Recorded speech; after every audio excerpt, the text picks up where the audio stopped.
Advent saat untuk mengevaluasi diri. Hidup yang tidak dievaluasi tidak layak untuk dihidupi. Advent adalah masa yang penuh rahmat, karena pada masa ini kita secara khusus memperbaharui diri dalam semangat penantian.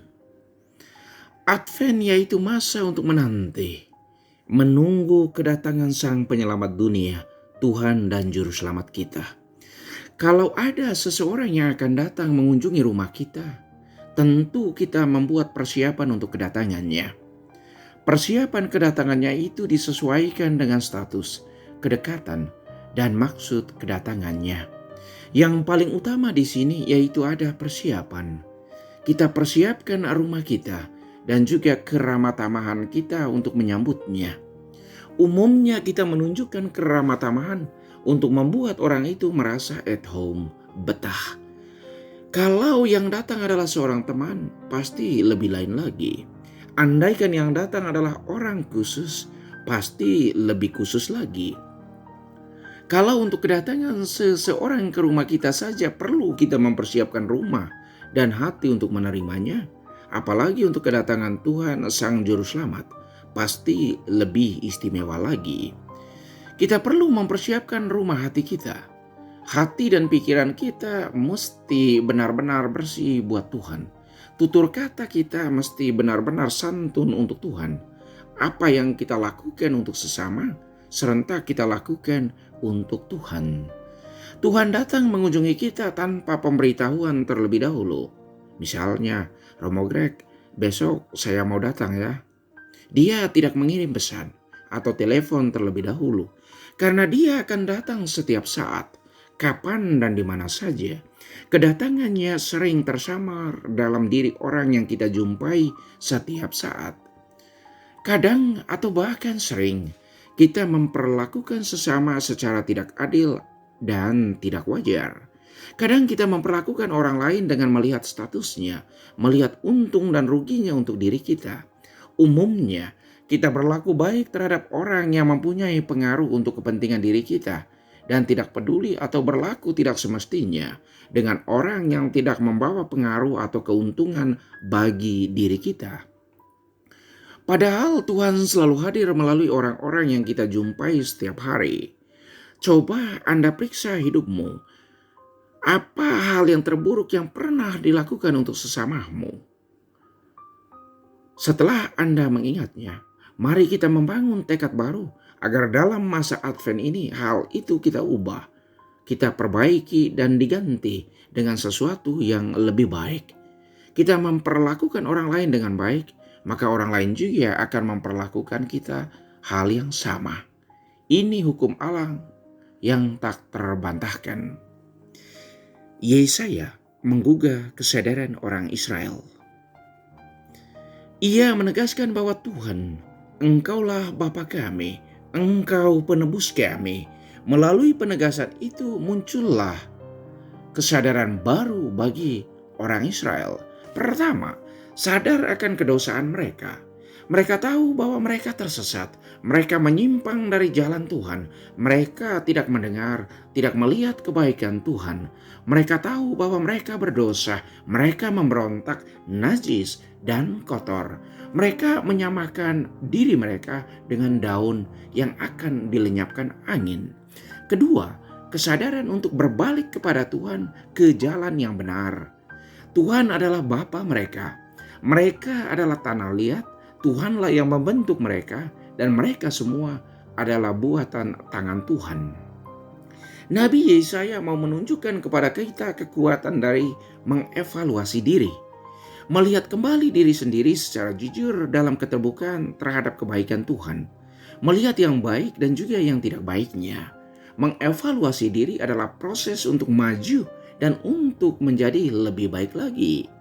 Yesaya menunjukkan cara yang paling baik dalam mengevaluasi diri, yaitu pertama, kita melihat hal yang positifnya, dan kemudian melihat hal yang negatifnya. Sesudah melihat dari kedua sisi itu, lalu membuat langkah baru agar menjadi lebih baik. Langkah radikal yang dibuat orang Israel yaitu kembali ke jalan yang benar, kembali mengakui dan menyembah Tuhan yang esa, asal dan tujuan kehidupan ini.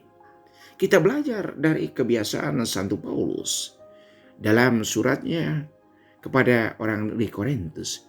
Surat pertama Rasul Paulus kepada umat di Korintus bab 1 ayat 3 sampai 9. Paulus mempunyai kebiasaan yang baik, yaitu pertama, ia selalu menyapa para pendengarnya.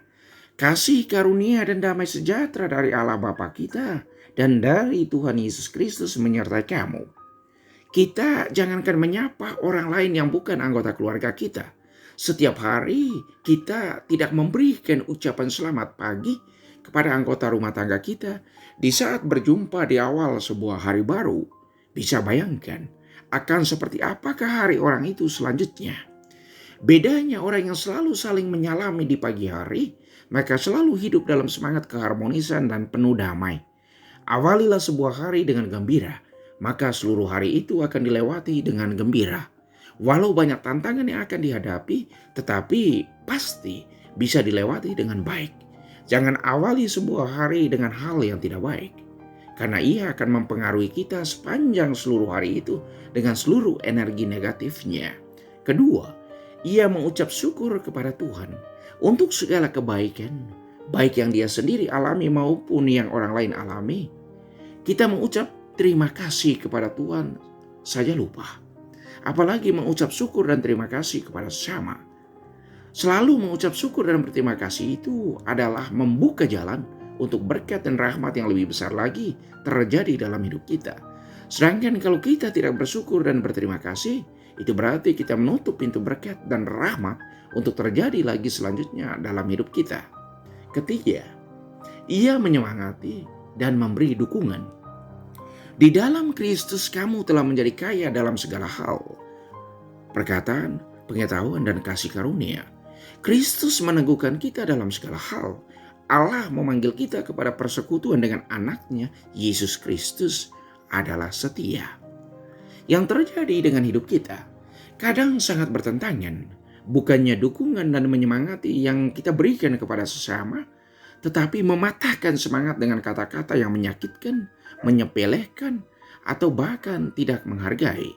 Kalau kita membandingkan diri kita dengan ketiga aspek penting yang dimiliki Santo Paulus tadi, apakah kita seperti yang Paulus biasa lakukan? Ataukah kita sangat jauh dari kebiasaan baik yang Paulus miliki? Advent adalah kesempatan baik untuk memperbaiki semua kekurangan kita itu. Kita bisa, kenapa tidak? Semangat berjaga-jaga bisa kita baca dalam Markus bab 13 ayat 33 sampai 37. Berjaga-jaga adalah sebuah ekspresi kebijaksanaan hidup.